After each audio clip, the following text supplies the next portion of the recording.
Hi friends, சுந்தரி serial இன்னைக்கோட எபிசோடோட promo பற்றி பார்க்கலாம். இன்னைக்கோட எபிசோட் வந்து கதை எப்படி பார்க்கலாம். ஸ்கிப் பண்ணாமல் கடைசி வரைக்கும் பாருங்கள்.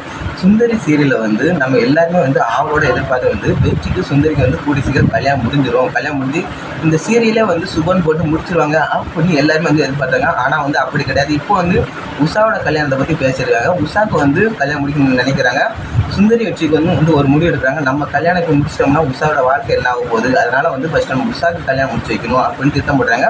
உஷா வந்து வீட்டுக்கு கூப்பிட்றாங்க. வீட்டுக்கு கூப்பிட்டு பேசுகிறாங்க.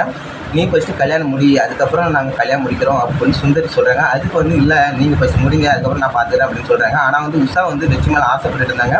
வெற்றி வந்து கல்யாணம் முடிக்க ஆசைப்படுறாங்க. அதனால் வந்து சுந்தரி வந்து அப்படி யோசிக்கிறாங்க. ஒருவேளை நம்ம கல்யாணம் முடிச்சு போயிட்டோம்னா நம்ம உஷாவோட வாழ்க்கை என்ன ஆகும் அப்படின்லாம் யோசிக்கிறாங்க.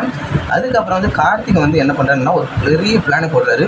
கார்த்திக் வந்து கண்டிப்பாக வந்து சுந்தரி வந்து எதிலையாவது போலீஸில் மாட்டி விடணும், அது வந்து பெரிய எவிடன்ஸ் வேணும், அந்த எவிடன்ஸ் தான் அவங்க மாட்டி விட முடியும். அதனால் வந்து வீட்டுக்குலாம் சோறுலாம் குடிச்சு ஒளிந்திருந்து பார்க்குறாரு. அவர் வந்து என்ன தான் பண்ண போகிறான்னு தெரியல. ஒருவேளை வந்து நம்ம சுந்தரி போகிற காரில் வந்து எதையாவது வச்சு விட்டுலாமான்னு பார்க்குறான்னு தெரியல.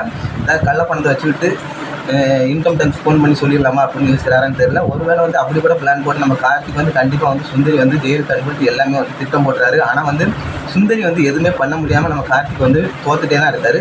ஆனால் கண்டிப்பாக வந்து கார்த்திக் தோத்துக்கிட்டே தான் இருப்பாருன்னு நினைக்கிறேன். ஆனால் அப்படி தான் கொண்டு போகிறாங்க.